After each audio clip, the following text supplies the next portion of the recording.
السلام عليكم ورحمة الله وبركاته. ازيكم يا بنات؟ عاملين ايه؟ يا رب كلكم تبقوا بخير.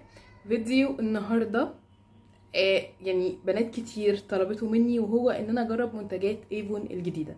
حقيقي ايفون يعني مش ساكتة على نفسها، يعني ما بتلحقش نخلينا نلحق نستوعب البرودكت الجديدة اللي بينزلوها. كل شوية عاملين ينزلوا برودكت جديدة، ودي حاجة على قد ما هي مخليانا طول الوقت طب كل شوية نجرب، على قد ما هي يعني شركة بتحاول دايما تطور من نفسها. هو ده اللي بيحببني فيها الأمانة، مقارنة بقريناتها من الشركات يعني. تمام، رغي كتير قوي، بس يعني لازم نعمل مقدمة كده. تمام، طبعا زي ما انتم شايفين لسه الواحد مرجعش للونه الطبيعي.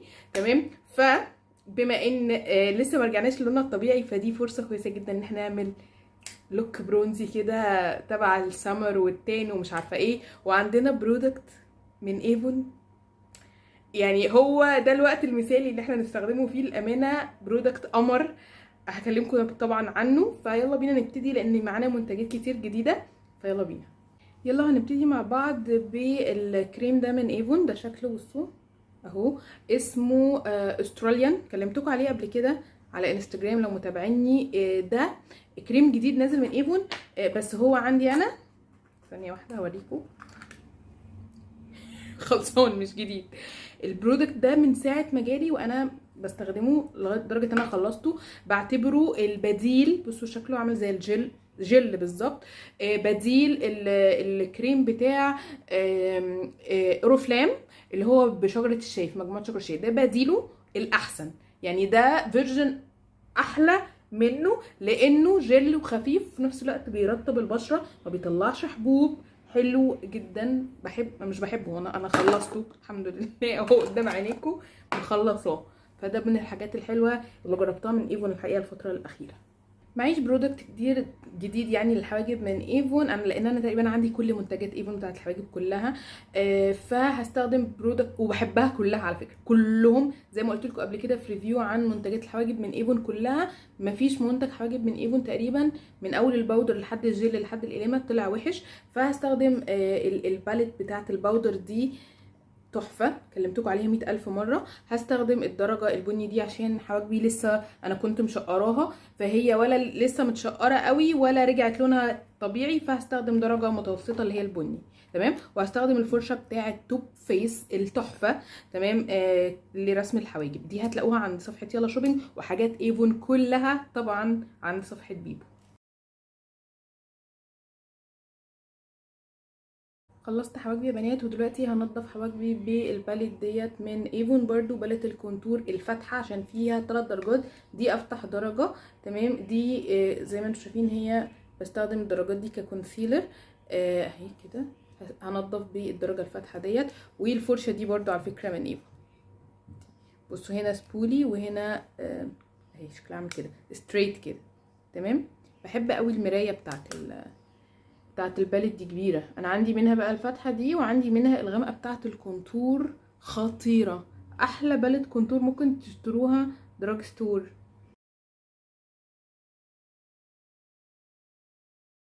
بصوا الحواجب كانه جل مش باودر، بس انا سرحت حواجبي بالمسكره الشفافه بتاعت ايفون يا بنات. تمام، نيجي بقى بعد كده لاول منتج جديد معانا، وهو الماجيكس شاين اند اويل كنترول. ده برايمر جديد من ايفون. المفروض ان هو بيتحكم في ده. شكله بصوا اهو اهو، لونه بينك كده. المفروض ان ده بيتحكم في اللمعان وفي كميه الدهون اللي بتفرزها البشره. ده مهمته الاساسيه. هل بيعمل كده ولا لا؟ هنقول في اخر الفيديو اكيد. بس انا عايزه اقول لكم ان هو يعني بصوا، اولا هو الملمس بتاعه زي الجيل كده، خفيف جدا. زي اقول لكم ان هو مبشر جدا جدا جدا، سواء في السعر سواء في التاثير بتاعه. هنيجي عند الهالات الحلوة دي. هستخدم الدرجة الغامقة ديت في كنسلة الهالات من نفس الباليت بتاعة الكونسيلر. تمام،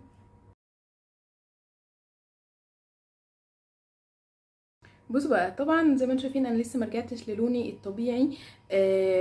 ف يعني لو كنت في لوني الطبيعي كنت هستخدم دوت عشان ده لونه حلو عليا. لكن المفروض ان انا استخدم حاجه دلوقتي غامقه شويه. كان المفروض برضو ان انا استخدم اللي هو باور ستيل، لان زي ما انتم شايفين هو غامق عليا.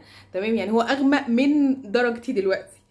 بس انا عشان عايزه اوريكم جمال هذا المنتج، وان المنتج ده ممكن تستخدميه بطرق كتير جدا. فقررت ان انا هدمج الفاونديشن مع هذا المنتج. ايه بقى هو المنتج ده؟ المنتج ده هو زي ما انتم شايفين، عايزه اوريكم اهو. ده اسمه، يا رب يكون باين اهو. هو مش باين طبعا لان الكتابه اللي عليه اوريدي بتلمع. فهو ده برونزنج جل فيس اند بودي من ايفون. ده 100 مللي. ده برونزر جل يا جماعه، بصوا اهو. شايفين؟ ده برونزر جل للجسم وللوش. بصوا، وعايزه اقول لكم انه جل. يعني بصوا انا عملته دلوقتي كانك حطيتي بالظبط ميه. بصوا، بصوا الجمال، يا ريت، فظيع فظيع. كانك حطيتي ميه. يعني انتوا متخيلين؟ ولا دهننه ولا احساس بتزييت ولا. شايفين البرونزر اللي اداه؟ شايفين الفرق بين الايد دي والايد دي بتلمع ازاي وبرونزيه ازاي؟ خطير خطير خطير خطير.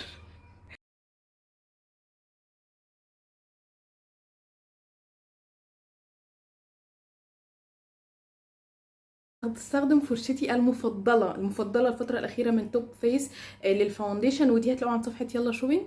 وهبتدي ادمج الفاونديشن. كان ممكن اغمق اكتر بس مش مشكله، احنا كده كده هنستخدمه كبرونزر كريمي اصلا. ادي كده درجه الفاونديشن بالبرونزر. بصوا، شايفين اللمعه؟ شايفين الجلو؟ تحفه تحفه. تعالوا بقى دلوقتي هستخدم الاول الكونسيلر الفاتح ولا نستخدم البرونزر الاول؟ تعالوا نستخدم البرونزر الاول. هستخدم البرونزر برضو كبرونزر كريمي بصباعي كده. هحط هنا. كترت ولا ايه؟ بس هو اصلا يا جماعه خفيف يعني. مش شايفين عامل زي الميه ازاي؟ انتوا واخدين بالكم هو خفيف ازاي؟ انتي تحسي ان انتي حاطه كتير بس هو مش كتير.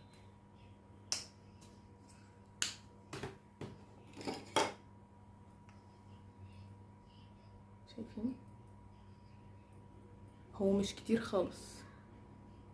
انا بس رغم ان انا مستخدمه قبل كده، مش عارفه خايفه من ايه. بصوا، بصوا يا جماله، يا جمالك يا حلاوتك. بصوا، واو، تحفه. انا ممكن ازود هنا اصلا.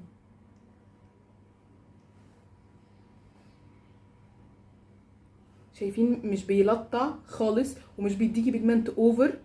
دلوقتي بقى وقت الكونسيلر. تعالوا، بس مش هحط كونسيلر كتير. تمام. هاخد بقى الدرجه الفاتحه دي عشان انور بيها، بس مش هحط كتير لان انا عاجبني كده جدا. يعني انا عاجبني واحنا برونزيين كده.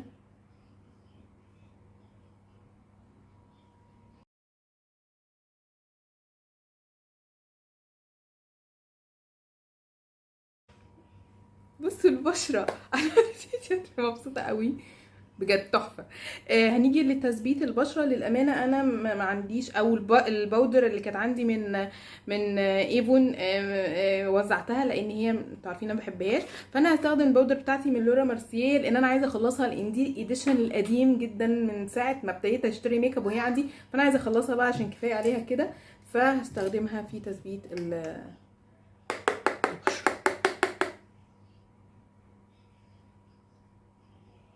تعالوا بقى دلوقتي نوصل لمرحله البرونزر. وهستخدم البرونزر الجامبو بتاع ايفون برضو.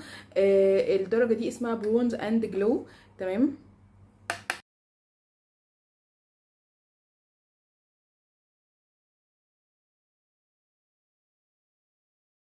نيجي دلوقتي عند المنتج التاني الجديد برضو، وهو منتجات طوكيو. منتجات طوكيو منتجات كورية نازلة جديد او لاين جديد في ايفون. على فكرة في البلاد الاجنبية نازل حاجات تانية منها غير الحاجات اللي نازلة في الكتالوج دي، فاظن ان الماركة دي هتبقى من اللاينز المستمرية في ايفون. تعالوا نستخدم اول حاجة منها وهو البلاشر. في منه كذا درجة، بيجي ده شكل العلبة بتاعته، درجة بلاشر وهايلايتر مع بعض في نفس العلبة. في منه كذا درجة، هتلاقوا الدرجات بتاعته كلها على الدرجات اللي هي الكورية، عارفين اللي هي البينكات والاورانج، ما فيش اورانجات، كلها على بينكات كده. بس عايزة اقول لكم انه يعني انتوا هتشوفوا دلوقتي البيجمنت بتاعه عامل ازاي، وهنتكلم عنه في اخر الفيديو. انا هعمل ايه؟ انا هخلط الاتنين مع بعض عشان عايزه البلاشر يكون هو بيلمع، ما احطش هايلايتر لوحده. فهعمل بصوا كده من بعيد كده، من بعيد كده، وبصوا من بعيد كده عمل ايه، شايفين من بعيد كده عمل ايه؟ حاجه كده، بصوا فظيع فظيع. بصوا انا مش هحط اصلا البتاع في العلبه تاني. طيب بصوا عشان تبقوا فاهمين، انا مش هعمل لوك للعين جامد يعني، علشان خاطر حاجتين. اول حاجه انا معيش باليت اي شادو اصلا اختبرها. تاني حاجه وده المهم، ان معايا حاجتين عايزه اختبرهم معاكم. مش محتاجين ان اعمل لوك جامد. اول حاجه ايلاينر جديد، تاني حاجة ماسكارا او برايمر ماسكارا جديدة، فلازم تشوفوا على بايات كده عشان نشوف الافكت بتاعها مع بعض، فاهمين قصدي؟ فتعالوا نشوف انا هعمل ايه كده بسرعه في العين. هاخد نفس البرونزر بتاعنا، مش هنبدع في شيء يعني. وهاخد فرشه فلافي كده اهي، وهدمج هنا كده.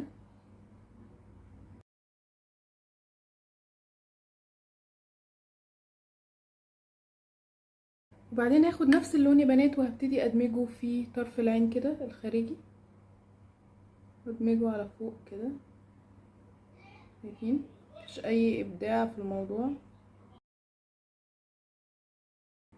بس عايزاكم تبقوا واخدين بالكم بس من فينش البشرة، الالوان برونزية ازاي. يعني بصوا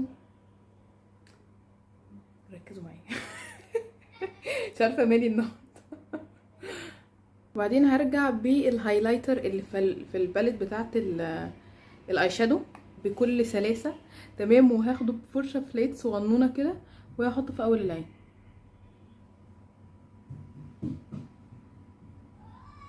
بمنتهى العشوائيه اللي في الدنيا. بصوا بقى، طبيعي اننا المفروض نرسم الايلاينر وبعد كده نحط الماسكارا، ده الطبيعي بتاع خلق ربنا يعني. بس انا هحط الماسكارا وبعدين هرسم الايلاينر ده لو عرفت، تمام. لانه احنا عايزين نشوف الافكت بتاع الماسكارا دي على الحقيقه، وهي البرايم لاش الجديد او الفوليوم برايم من ايفون اللي هو لونه ابيض ده. ده المفروض انه برايمر بيتحط على الرموش، وبعد كده نحط الماسكارا السوداء فيديني كثافه اوفر، يعني كثافه ان انا محتاجش اركب رموش، ده المفروض يعني. فتعالوا نجرب ونشوف الكلام ده. يلا بينا هنبتدي. بص بيجي ابيض زي ما انتم شايفين كده. اول حاجه تعالوا نعمل كيرل للرموش بتاعتنا، او الحاجه كلها ما تقع.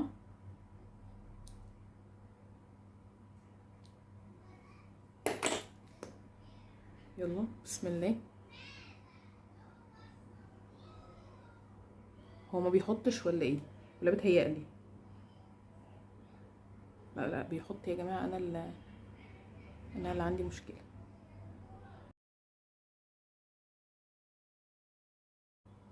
انا مش هحط في العين التانية بقى عشان ايه، نشوف الدنيا فيها ايه. وهستخدم على فكره، هجيب اي مسكره عاديه جدا، يعني مسكره مش مكثفه ولا حاجه، عشان نشوف هو ليه تاثير ولا لا. بصوا بنات، جبت المسكره بتاعه اي او اي اللي اسمها ويسب. المسكره دي بالنسبه لي مش مكثفه، المسكره دي احلى حاجه فيها. دي هتلاقوها عن صفحه يو اس اي ميك اب. دي بتفرق الرموش عن بعضها خالص، وبتعمل لهم كيرل كده، لكن مش بتكثفهم، تمام. فتعالوا نجربها ونشوف ايه الاخبار.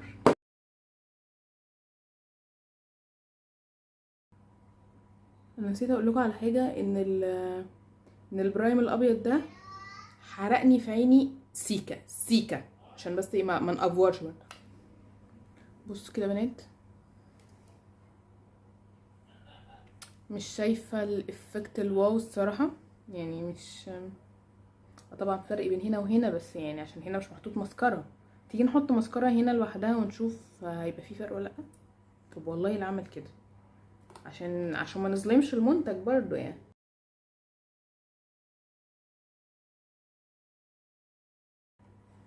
بصوا انتوا ايه رايكم؟ انا شايفه الصراحه مفيش فرق، يعني في فرق بس مش واو. يعني هقول ان في فرق عشان هنا كاني حطيت طبقتين مسكره وهنا طبقه واحده، يعني فاهمين؟ يعني هنا حطيت طبقه دي وبعد كده حطيت طبقه تانية، هنا حطيت طبقه مسكره بس. فده الفرق اللي انا شايفاه، لكن مش فرق كثافه واو ولا حاجه واو. بس عشان ما اظلموش، عشان دي اول مره استخدمه، هستخدمه معاكم تاني على انستجرام واقول لكم رايي النهائي فيه. لكن كدلوقتي كاستخدام شايفاه انه عادي جدا. الايلاينر بتاعنا النهارده هو من نفس الماركه بتاعه طوكيو. الايلاينر ده اللي انا كنت حطاه في الصوره دي في الميك اب ده، اللي تقريبا ما فيش حد ما سالنيش ايه الايلاينر اللي انتي حطاه. بجد بجد كميه اسئله. نوع الايلاينر مش طبيعيه فعليا، وعلى الدي ام وعلى انستجرام. فهو ده شكل الايلاينر. بصوا يا بنات، القلم بيجي عامل زي المثلث كده، شكله اصلا حلو جدا. وده التب بتاعته. بصوا التب يعني رهيبه، التب رهيبه. ويمكن هو ده انا ممكن اعمل الريفيو عن الايلاينر ده دلوقتي. وهو انه سهل في الرسم بطريقه مش طبيعيه، مش طبيعيه. يعني بتاخدي الخط ما بتحتاجيش تعيدي عليه تاني. سهل جدا، بيدي الخط رفيع زي ما انتوا كنتوا شايفين. خطير. عايزه اقول لكم انه مش مكتوب عليه انه ووتر بروف، ورغم كده انا استخدمته في مدمع العين وما بوظليش الدنيا، وكان حلو جدا. فتعالوا نستخدمه ونشوف شكله عامل ازاي.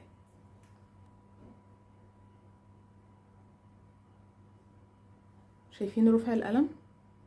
شايفين رفع التب عامله ازاي؟ بس طبعا لازم تشيك الاول قبل ما تستخدميه. شايفين؟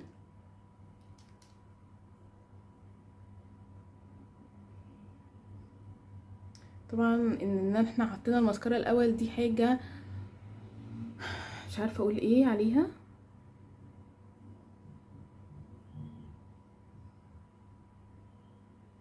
بس للامانه الشديده انه السواد بتاعه مش افحم حاجه ومش اقوى حاجه. السواد بتاعه يعني عادي جدا. يعني ممكن تحطي عليه بقى حاجه انتي سوادها اكتر منه عشان تخليه سواد فاحم يعني.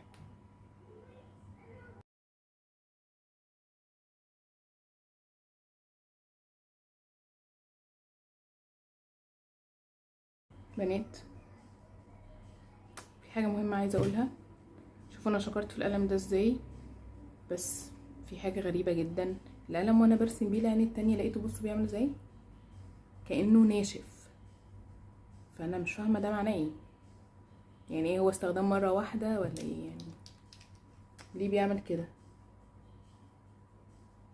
بصوا بيعمل ازاي.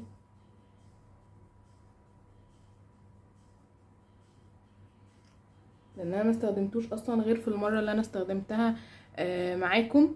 آه و وبعد كده دي تاني مره اهو بستخدمه معاكم، فانا مش عارفه ده معناه ايه.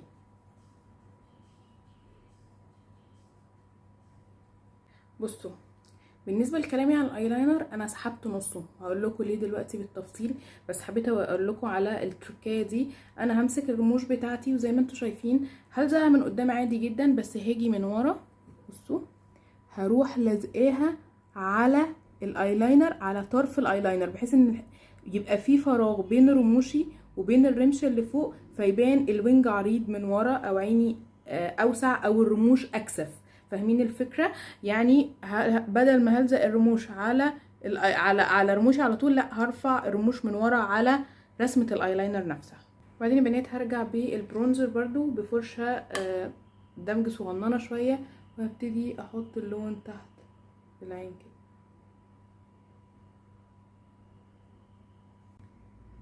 بصوا انا عندي 2 اوبشن للروج. عندي الروج ده اسمه ديزاير، بصوا ده درجته اهي على نود. وفي عندي كمان الدرجه دي من برضو ايفون، الاثنين من ايفون على نود برضو بس على بيج، بس دي الدرجه دي بتبقى احلى مع الجلوس، فمش عارفه. تعالوا نجرب الاول دي ويمكن تعجبنا اكتر.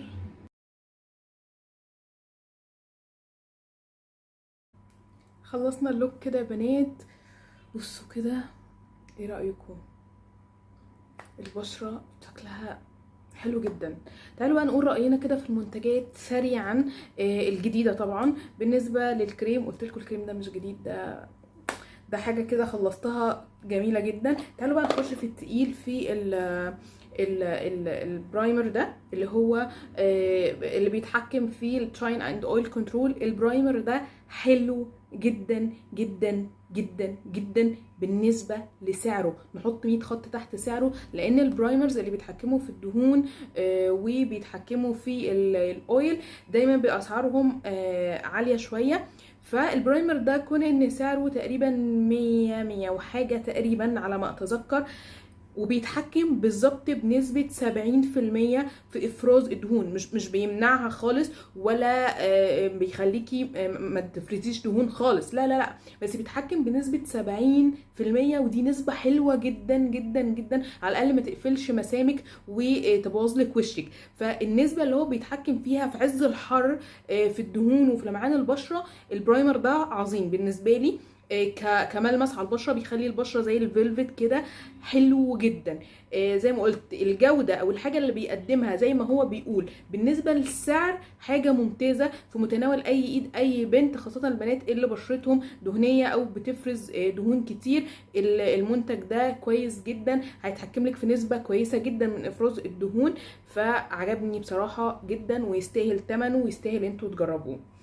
نيجي بعد كده عند منتج الجديد التاني، مثلا نقول منتج اللي هو البرايم ده قلت اوريدي خلاص قلنا راينا فيه في الحواجب. في الرموش بتهيألي انه ما يستاهلش ان احنا نجربه بصراحه، ما عملش اي حاجه، بس عشان دي اول مره استخدمه وهجربه تاني على الانستجرام وهنديله حقه على الانستجرام. فتابعوني هناك عشان تعرفوا رايي فيه. بس الاولي زي ما انتوا شفتوا، يعني انتوا بنفسكم احكموا واكتبوا لي رايكم تحت في الكومنتات. تمام كده. نيجي بعد كده لمثلا البلاشر اللي هو بتاع ماركه طوكيو. البلاشر ده رهيب جماعه، عايزه اقول لكم انه ثباته، يعني شوفوا البيجمنت بتاعه مش طبيعي. تاني حاجه عايزه اقول لكم انه ثباته فظيع، من غير حتى ما تحطي تحتيه تنت او تحطي تحتيه اي حاجه، هو ثباته فظيع فظيع بجد والله العظيم. ثباته بيقعد طول اليوم فعليا.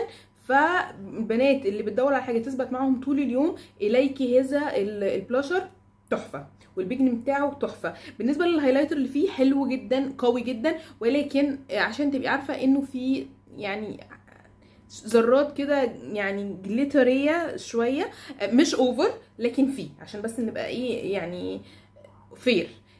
وانا بالنسبه لي احلى استخدام ان انا ادمجهم هما الاثنين مع بعض واعمل بلاشر بيلمع، احسن ما احط هايلايتر متحدد يعني. فده من الحاجات الحلوه جدا. نيجي بعد كده لخيبه الامل اللي راكبه 100 جمل. انا اتصدمت، اقسم بالله اتصدمت جماعه. انا مستخدماه ساعه لما كنت عامله اللوك اللي فات، توهمت بيه. في بنوته على انستجرام بعتت لي قالت لي يا رورو، في ناس اتكلمت عن الايلاينر ده وقالت ان هو بينشف، فانا هستنى رايك فيه. ف فاللي هو بينشف ايه يا بنتي؟ ده تحفه، عارفين في نفسي يعني. فالنهارده صدمت، برسم العين الاولانيه اترسم معايا بس يعني شويه اداني صعوبه، قلت يمكن عايز يترج كويس، حتى انا قلت لكم رجوه كويس. جيت ارسم العين التانية، مفيش البرودكت مفيش برودكت. بصوا شايفين؟ انتوا شايفين؟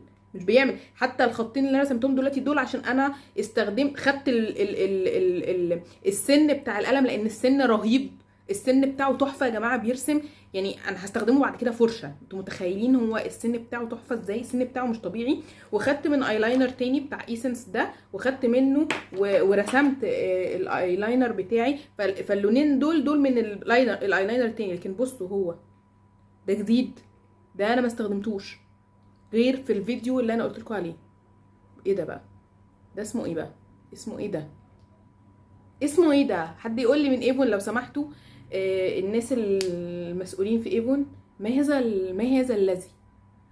وهو يعني انا على الهوا ولسه بصور ولسه بكتشف، والبنت قايله لي من ساعه ما نزلت الفيديو التاني. ايه بقى ده؟ يعني ده حرام ولا ده حلال ان انا ادفع فيه فلوس؟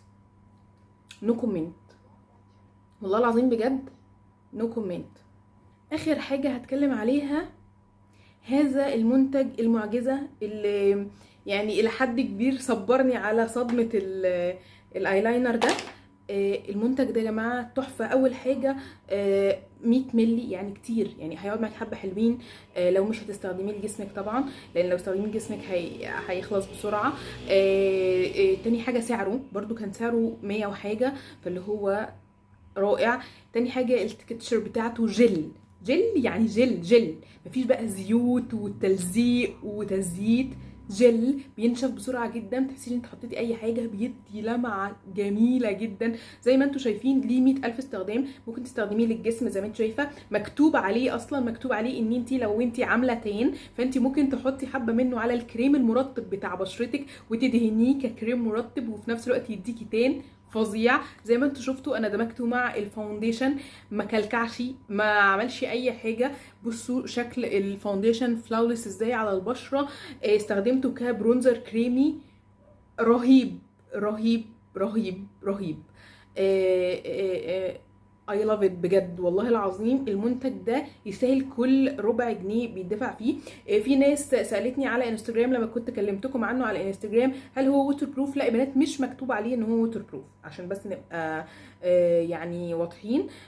لكن المنتج ده هيبقى صديق الصدوق كبرونزر كريمي الفتره الجايه. بس كده يا بنات ده كان رايي في منتجات ايفون الجديده كلها بمنتهى الصراحه، وكل حاجه كانت باينه قدامكم وشفتوا بعينيكم. كل منتج كان الافكت بتاعه عامل ازاي على البشره. عشان في بنات بتزعل لما بتكلم وحش عن منتجات ايفون، وفي بنات بتزعل لما بتكلم كويس وبيقولوا لي انتي بقى بتبيعي حاجات ايفون. اقسم بالله ما ببيع حاجات ايفون ولا ليا علاقه بالموضوع خالص، تمام كده. فالمهم يعني انه في كل براند في حاجات بتعجبنا جدا، في حاجات ما بتعجبناش، ده الطبيعي. مفيش براند كامله وبتعمل كل حاجه فظيعه، ومفيش براند بتعمل كل حاجه وحشه. فده راينا دايما في الميك اب، والاختلاف لا يفسد للود قضيه، بل بالعكس دي هي حال الدنيا يعني. بس كده يا رب يكون عجبكم الفيديو. متنسوش تعملوا لايك وسبسكرايب وتتابعوني على الانستجرام ضروري، تمام. غير كده هتلاقوا كل اللينكات تحت وكل المنتجات تحت، وصفحه بيبو اللي بتعمل لنا خصومات على اسعار الحاجات دي في الكتالوج اصلا برضو تحت. غير كده اشوفكم على خير، باي باي.